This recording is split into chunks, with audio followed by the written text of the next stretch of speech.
හරි අපි දැන් බලමු තුන්වෙනි පිටුව 103 කොරල් කියන්නේ රණ්ඩු වෙනවා. කොරල්ඩ් නමුත් ඒක එදිනදා භාවිතයේදී පාවිච්චි කරන්න වෙනස් විදියට අපි ඉගෙන පසු ඉගෙන ගන්නවා.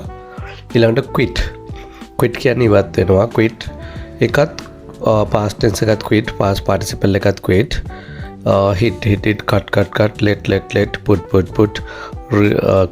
quit ඒ ක්‍රියාපද ඔක්කොම එකම ආකාරයටයි අවස්ථා තුනම යෙදෙන්නේ. ඊළඟට බලමු 105 read. දැන් මම අර කලින් කියපු ක්‍රියාපද ටිකත් එක්ක මේ ක්‍රියාපදයේ තියෙන විශේෂත්වයක්. මේ ක්‍රියාපදයේ අකුරු සමාන වුණාට read අකුරු සමාන වුණාට අපි කියන්නේ වෙනස් විදිහට. read දෙවෙනි අවස්ථාව අතීත අවස්ථාව අපි කියන්නේ read හැටියට. read ඉංග්‍රීසි භාෂාවේ එකම එක ක්‍රියාපදයයි මේ විදිහට කටයුතු කරන ක්‍රියාපදයක් තියෙන්නේ. ඒ කියන්නේ මුල් ස්වරූපය, වර්තමාන ස්වරූපය, අතීත සහ past participle ස්වරූපවල අකුරු සමානයි, නමුත් වෙනස් විදිහට શબ્ද වෙන්නේ. ඊට පස්සේ ඊළඟ එක reach කියන්නේ ළඟා වෙනවා. reached ඔයගොල්ලන්ට මතක් වෙන්න ඕනි ඒ අකුරෙන් arrive කිව්වා. arrive කියන්නේ පිටත් වෙනවා. arrive කියන්නේ ළඟා වෙනවා. reach කියන්නේ ළඟා වෙනවා. arrived පැමිණෙනවා, ළඟා වෙනවා. එතකොට මේකේ විරුද්ධ වචනය පිටත් වෙනවා. leave left. ඊළඟට 107 receive කියන්නේ ලැබෙනවා. received අපි හොඳට දන්න වචනයක් ඒක. අපි මැසේජ් එකක් එවුවම ඒක ලැබෙනවා. WhatsApp වල මැසේජ් එකක් send කරන්න ඕනි. send කියන ක්‍රියාපදේ තියෙනවා 117 වල send කියන එක තියෙනවා. send receive. ඊළඟට 108 ride බයිසිකල් පදිනවා, ස්කේට්බෝඩ් පදිනවා, අස්වැප් පදිනවා. ඒ වගේ ride road ridden three wheelers පදිනවටත් කියන්නේ ටුක් පදිනවටත් කියන්නේ ride road ridden. ඊළඟට අපි යමු 109 run මේ run කියන ක්‍රියාපදයට come කියන ක්‍රියාපදයට අතිශය සමානයි. ඒ කියන්නේ වර්තමාන ස්වරූපය සහ past participle ස්වරූපය සමානයි. ඒ වගේ ක්‍රියාපද තුනයි තියෙන්නේ. come became run ඊළඟට 110 reduce අඩු කරනවා. අපි අයකුරෙන් ඉගෙන ගත්තා increase කියලා වැඩි කරනවා. ඒකේ විරුද්ධ වචනය reduced. ඊළඟට refuse ප්‍රතික්ෂේප කරනවා. reject කියන වචනයත් ඔයගොල්ලෝ අහලා ඇති. refused reject ඒක එතනින් ලියා ගන්න reject කියලා. ඊළඟට 112 return නැවත බාර දෙනවා නේද? පොතක් return කරනවා, ගත්ත දෙයක් ආපහු බාර දෙනවට return. එතන re අකුතු කරාම turn නේද? turn. එතකොට ඒක your turn කියලා කියන්නේ ඔබේ අවස්ථාව turn හැරෙනවා. ඊට පස්සේ 113 said කියනවා. say මේක said තිබුණාට මේක said කියන්න එපා. මේක said ඊළඟට කියනවා. හරිද? කියනවා කියනකොට තව ක්‍රියාපදයක් තියෙනවා tell කියලා. 135 කියන verb එක බලන්න. ඒකේ tell කියන එක තියෙන්නේ දෙකම කියනවා. හරිද? ඊළඟට 114 114 see දකිනවා. see saw seen. එතකොට මේ ක්‍රියාපදයේ සමානයි ඇහෙනවා කියන ක්‍රියාපදයට. අපි ඇහුම්කන් දෙනවා listen කියනවා, විමසිල්ලෙන් අහනවා. ඇහෙනවා අපිට hear heard. ඒ වගේම see කියන එකත් එක්ක කොච්චර සමානකමක් තියෙනවද බලන්න. අපි see කියන්නේ අපිට පේනවා. අපි උවමනාවෙන් බලන්නේ. හැබැයි උවමනාවෙන් බලනවා නම් අපි watch කියන ක්‍රියාපදේ යොදන්න ඕනේ. ඒක W අකුර යටතේ තියෙන්නේ. watched see saw seen.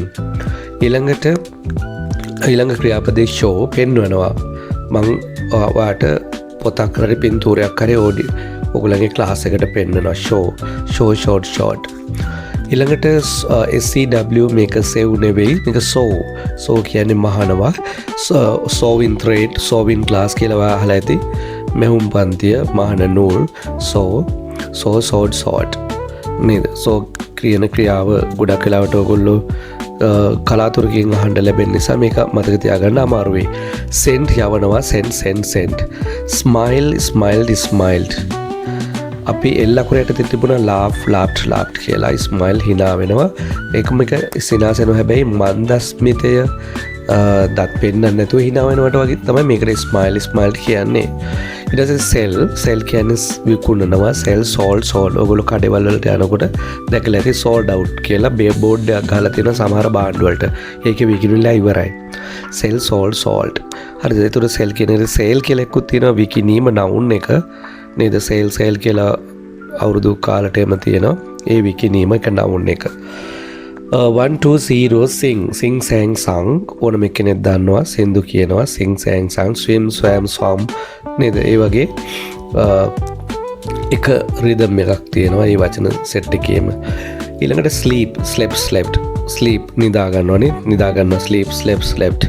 ඊළඟට බලමු sit down වාඩි වෙනවා. down කියලා කියන්නේ බිම. හැබැයි අපි පුටුවක වාඩි වුණා sit down කියලා කියන්නේ. 1 2 3 spoken කතා කරනවා. හැබැයි spoken වගේම කතා කරනවා කියන එකට තව වචනයක් තියෙනවා talk. ඒක 134 බලන්න talk. ඒ දෙකම කතා කරනවා. නමුත් මේ දෙක අතිශය වෙනස් අදහස් දෙකක් තියෙන්නේ. අපි ඒක ඉදිරියේදී කතා කරනවා.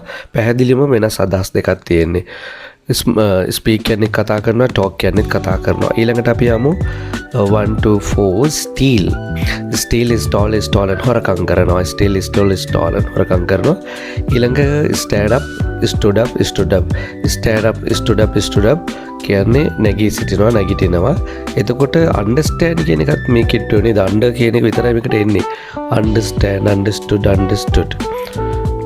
කිට්ටුව යනවා. studied අපි ඉස්සෙල්ලා ඉගෙන ගත්තා learn කියන එක. learn කියන්නේ පුහුණු වෙනවා. study කියන්නේ ඉගෙන ගන්නවා. හරි. study පාඩම් කරනවා. ඒවටත් පාවිච්චි කරනවා. sleep වගේ මෙතන sweep අතු ගන්නවා. sweep අපිට මතක් වෙන්නේ කොස්ස ඉදලා එහෙම නේද? sweep ඊළඟට swim sam කියනකොට නේද? sing sang මතක් වෙනවා. swim sam පිහිනනවා. ඊළඟට selected තෝරගන්නවා. selected කියනකොට C අකුර යටතේ ඔයගොල්ලන්ට මතක ඇති chosen pick කියන එක සමාන කරන්න පුළුවන් කියලා කිව්වා. selected 130 search කියන්නේ හොයනවා. search හොයනවා. search කියනකොට ඔයගොල්ලන්ට මතක් වෙන්නේ magnify කණ්ණාඩිය වගේ නේද? seek කියනකොට seek කියන එක පොඩ්ඩක් සමානයි වගේ නේද? search කියන එකට විමසිල්ලෙන් හොයලා බලනවා. යතුරක් නැති වුණා මේක හොයලා බලනවා. ඒ වගේ seek කියන එකෙත් තියෙනවා ඊළඟට. ඒ දෙක ගොඩක් සමානයි.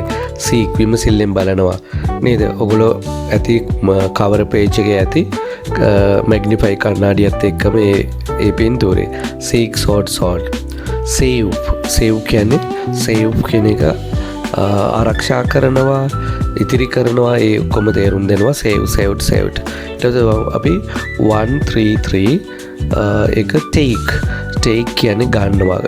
got කියන්නේ ලබා ගන්නවා. කාගේ හරි අතේ තියෙන දෙයක් ගන්නවා.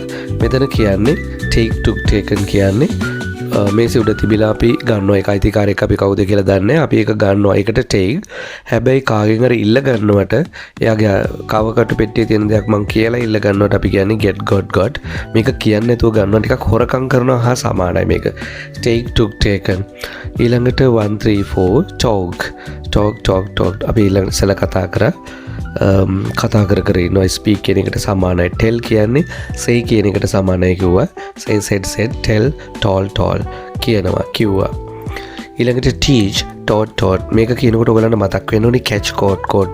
ඇයි AUGST කියන වචන 4 එකතු වෙලා 5 එකතු වෙලා එක શબ્දයක් දෙනවා. එකට T එකතු කරලා තමයි අපි අතීත පදේ හදන්නේ. ඒ වගේම තමයි catch caught වගේම teach taught එක සමානයි. ඊළඟට think thought කියනකොටත් අපිට මතක් කරන්න ඕනේ OUGST කියන අකුරු 5 එකතු වෙලා හැදෙන තනි શબ્දයට තමයි TH එකතු වෙලා ඒකේ past tense එක හැදෙන්නේ. think thought. ඊළඟට throw thrown මේක apply blew blown draw drew drawn එක විදිහට શબ્ද වෙන්නේ. විසි කරනවා.